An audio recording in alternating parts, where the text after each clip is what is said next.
Well, British Columbia ended its lengthy lockdown, and finally I can take a road trip. Guess where I will go? Let's find out.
2 hours of pleasant drive on the famous Sea to Sky Highway brought us to the little town of Pemberton, surrounded by tall snowy peaks and the company of good food.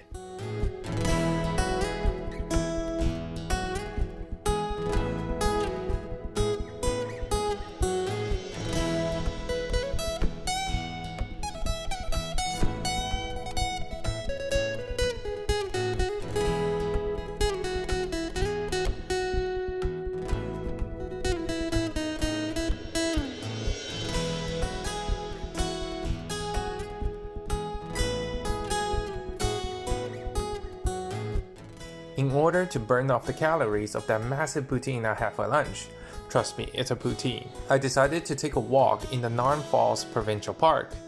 The trail is flat and shaded, perfect for a sunny afternoon like this.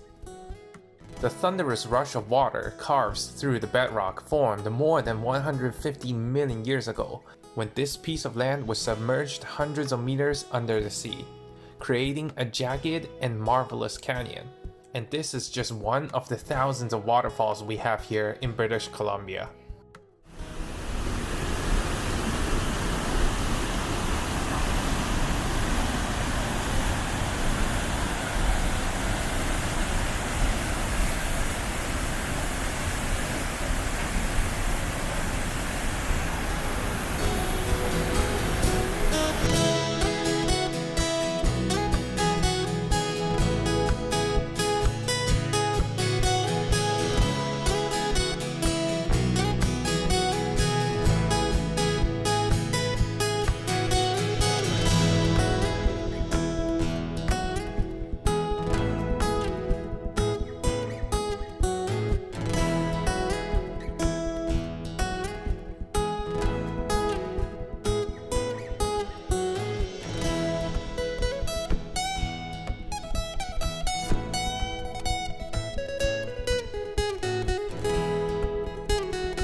After bidding the highway farewell, we turned off into a small road that led us to the First Nation village of Darcy. It has a magnificent view at the shore of Anderson Lake, and this tiny village is where true adventure begins.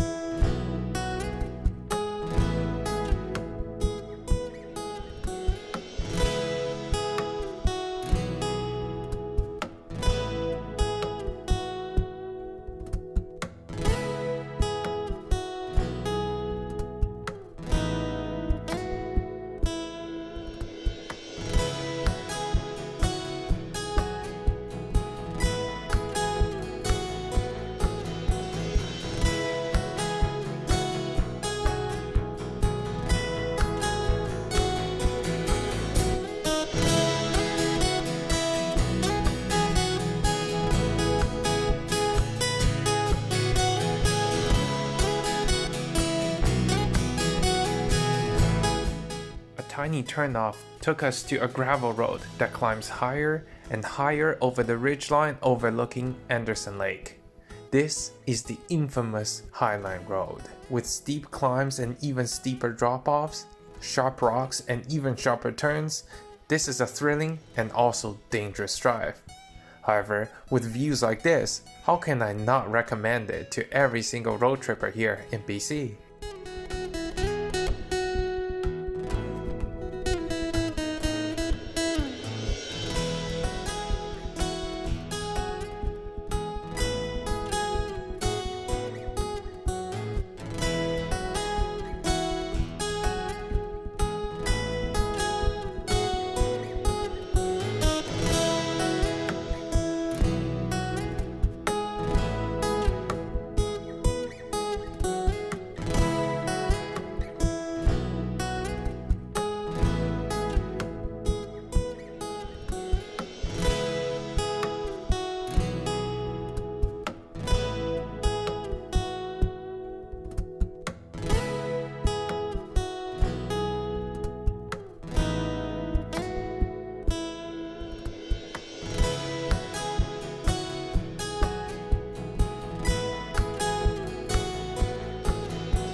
After 2.5 hours of grueling drive, we finally arrived at the tiny First Nation village of Seton Portage. Sandwiched between two gigantic lakes, the town has a surprisingly modern and clean hotel, mostly used to accommodate the workers temporarily assigned to the hydropower station nearby. And it also has a tiny railway station, and don't forget its hidden waterfall. You can click like on this video and go down in the description in order to find out how to reach there. The village itself is rich with history, as this was the place that used to shuttle thousands of hopeful young men on their way to discover gold during the gold rush. And during World War II, this place served as a concentration camp for the Japanese Canadians unlawfully relocated from Vancouver and other coastal towns into the deep interior.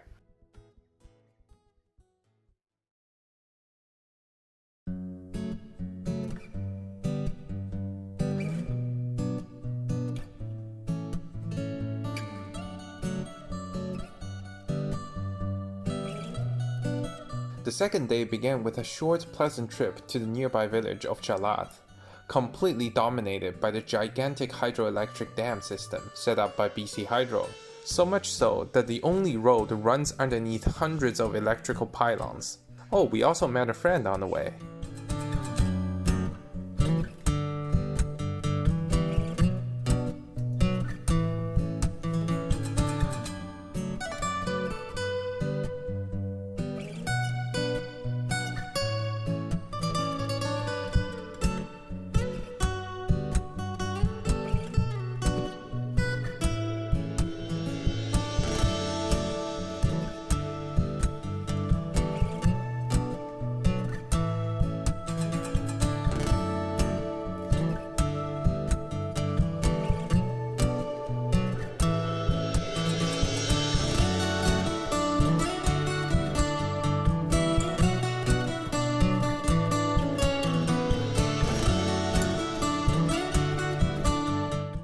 Nature is truly marvelous here in Seton Portage, because up here there's actually a river running on the other side of this valley, and this tunnel connects that river all the way down here to the other side here in Seton Lake.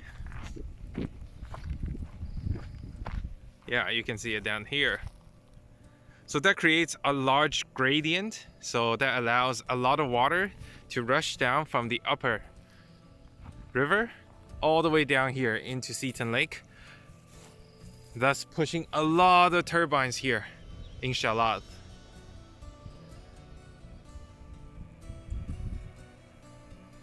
This entire power station provides about 25% of Vancouver's electricity.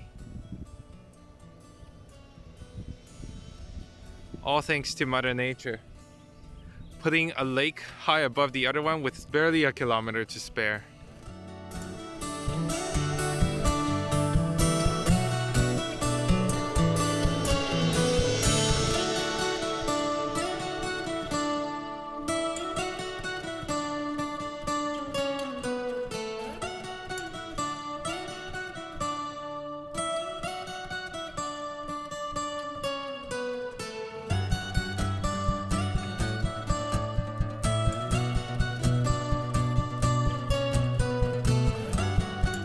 After crossing the mountain pass, we emerged to see Bridge River that provides the higher source of water for this entire hydroelectric system.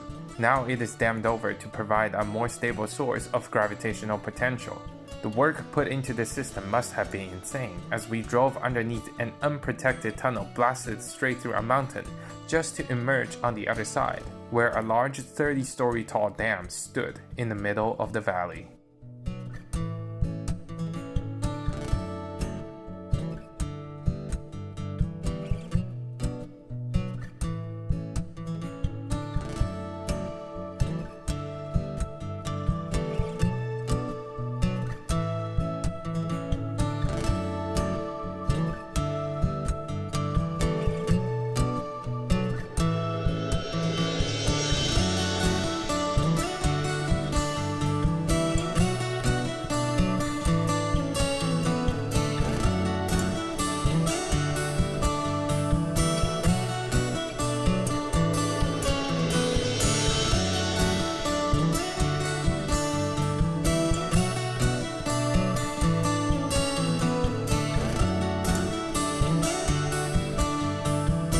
An hour of muddy drive later, we finally came back to civilization in the town of Lillooet. And the first stop, the old bridge.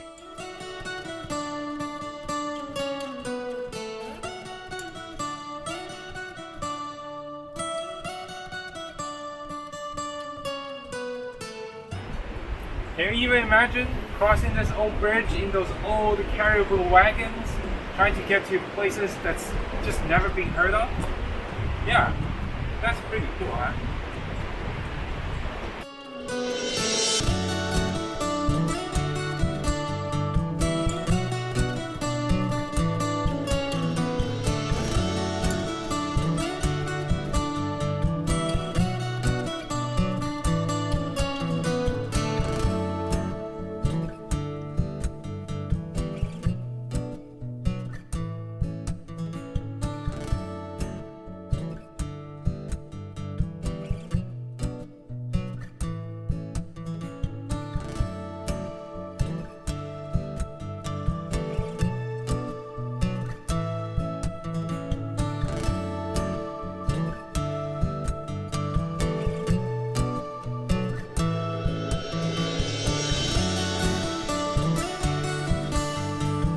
What can possibly be the lunch that is accompanied by locally sourced wine, right at the vineyard itself?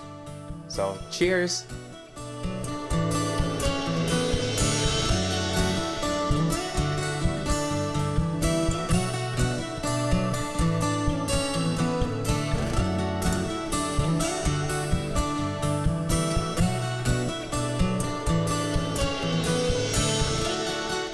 And per usual, my afternoon hike took me high above a tight hairpin turn right in front of the Seton Lake.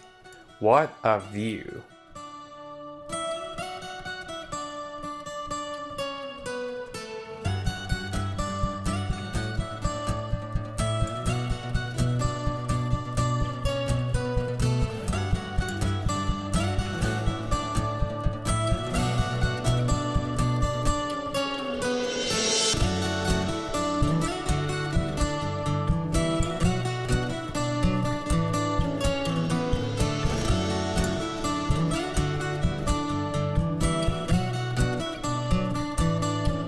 To call it a day, we drove across the desert to the tiny little village of Savona and settled down in a cute inn covered with thousands of flowers right by Kamloops Lake. And do I have to tell you that it is gorgeous? Because you really can see for it yourself.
For the last day, on our way back, we passed by the little town of Lytton, which features a cute little Chinese history museum. This was opened by an older white lady who found out that there is little to no documentation of the thousands of Chinese who arrived from overseas in the 1800s. She decided to take it up herself and collect as many Chinese artifacts, old photos, and historical records as possible. And as a Chinese Canadian myself, I deeply appreciate what she did for us because a lot of people will otherwise soon forget our past.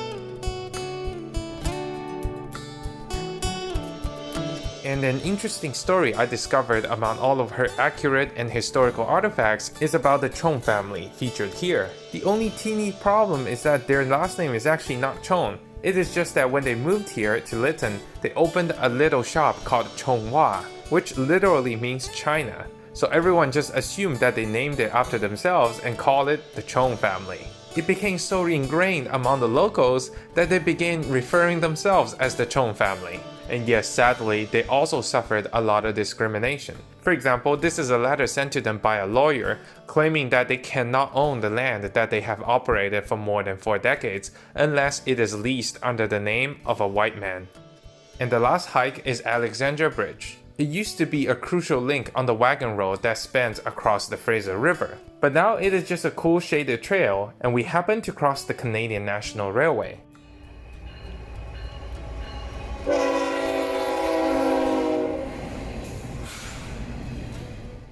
And sadly, as I am editing this video, the very rail line that you are seeing right now caused a little spark that likely led to a gigantic forest fire that is currently engulfing the entire village of Lytton. It is almost certain that the entire village will burn to the ground, and I can only pray that everyone survived and is currently safe and sound. I have included a few links that allow you to donate to the victims, and please check them out in the description of the video down below. And this concludes my little road trip around the interior of British Columbia. If you really like this video, please make sure that you click the like button beneath. And if you want to see more travel related videos like this one, make sure to subscribe to me down below. And let's just enjoy the scenery for a little bit longer.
Stay right here to say I'm gonna have that possum with that corn. God bless him.